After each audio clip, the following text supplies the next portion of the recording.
Assalamualaikum. Panduan pencairan tunjangan profesi untuk guru, kepala, dan pengawas madrasah berdasar Juknis Kemenak nomor 665/2026. Tuprof diberikan sebagai bentuk penghargaan peningkatan kompetensi, motivasi mengajar, kinerja profesional. Juknis mengatur tata cara untuk guru madrasah mulai dari RA, MI, MTS, MA, MAK, kepala madrasah, dan pengawas madrasah. Besaran tunjangan berdasarkan status kepegawaian untuk ASN atau PNS dan P3 1 kali gaji pokok tiap bulan. Untuk guru bukan ASN in-passing 1 kali gaji pokok sesuai dengan SK in-passing tanpa memperhitungkan masa kerja, sumber dananya dari Dipa Kanwil. Untuk GBASN non in-passing sesuai dengan ketentuan perundang-undangan, sumber dananya dari Dipa Kanwil. Kriteria wajib penerima tunjangan: lulusan S1 atau D4, memiliki sertifikat pendidik dan NRG, mengajar di madrasah dengan izin operasional aktif, beban kerjanya memenuhi beban mengajar minimal 24 JTM per minggu, hasil PKG, PKKM, PKPM tahun sebelumnya minimal baik, memiliki SKMT dan SKBK yang diterbitkan melalui sistem EMIS GTK. Pengecualian dan dispensasi beban kerja, larangan jabatan rangkap, tunjangan tidak berlaku bagi tenaga tetap instansi lain atau penerima tunjangan profesi ganda termasuk TNI Polri, ASN non-guru, penyuluh agama, dosen, pendamping desa, pengurus KPU. Dispensasi pemenuhan 24 jam, dispensasi diberikan khusus untuk kondisi tugas di daerah 3T, madrasah khusus atau inklusi, guru bahasa asing selain Arab, Inggris, dan Mulok, penerapan tim teaching pada kurmer RA, MI, MTS, MA. EMIS GTK merupakan jantung pendataan pencairan. SKMT S29A ini syarat awal mengajar. S35 daftar kehadiran bulanan baik guru, kepala, dan pengawas. SKBK atau S29E bukti beban 24 JTM terpenuhi. SAA KPT atau S36 ini dokumen final penentu pencairan. Seluruh proses wajib terdata secara digital melalui sistem EMIS GTK. Alur verifikasi dan validasi dokumen untuk guru pengawas ini cetak dan lengkapi SKMT, isi presensi mandiri via smartphone yang terhubung ke EMIS GTK.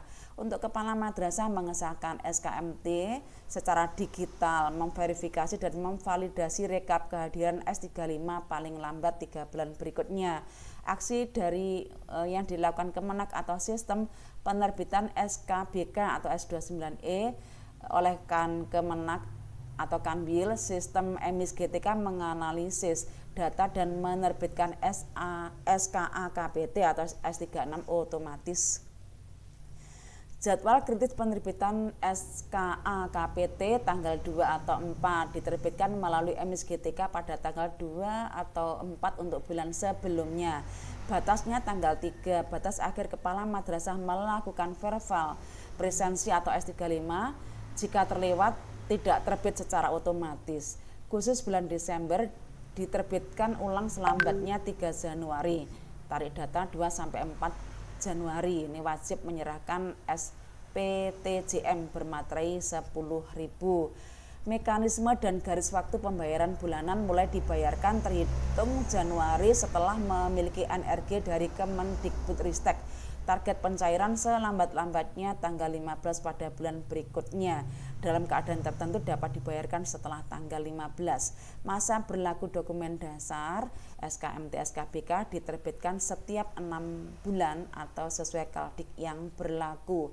Hak cuti yang tetap menerima tunjangan cuti sakit maksimal 14 hari.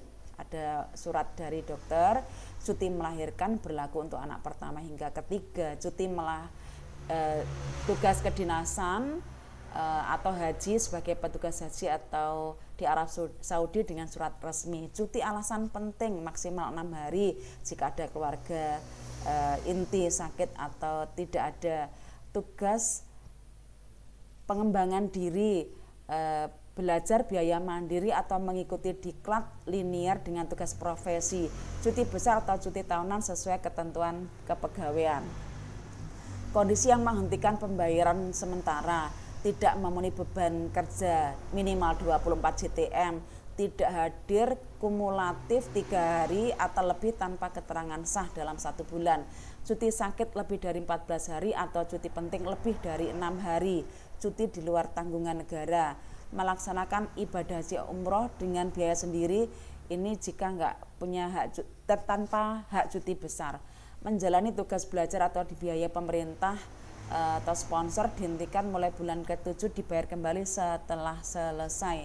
Pembatalan dan penghentian tunjangan permanen, hak tupraf dicabut sepenuhnya bila sudah meninggal dunia atau memasuki usia pensiun, beralih tugas atau mutasi kejabatan struktural atau fungsional non-guru, terbukti memiliki sertik yang tidak sah secara hukum, terbukti menerima tunjangan ganda dari instansi lain, sedang menjalani hukuman akibat tindak pidana yang telah berkekuatan hukum tetap, melakukan pelanggaran berat terhadap kode etik guru, potongan pajak penghasilan atau PPh 21.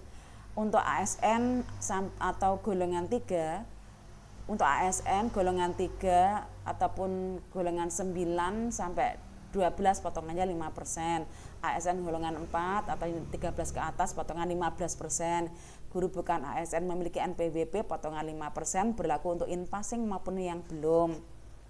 GBASN tidak memiliki NPWP potongan 6%. Pemotongan pajak dilakukan langsung sebelum dana ditransfer ke rekening penerima.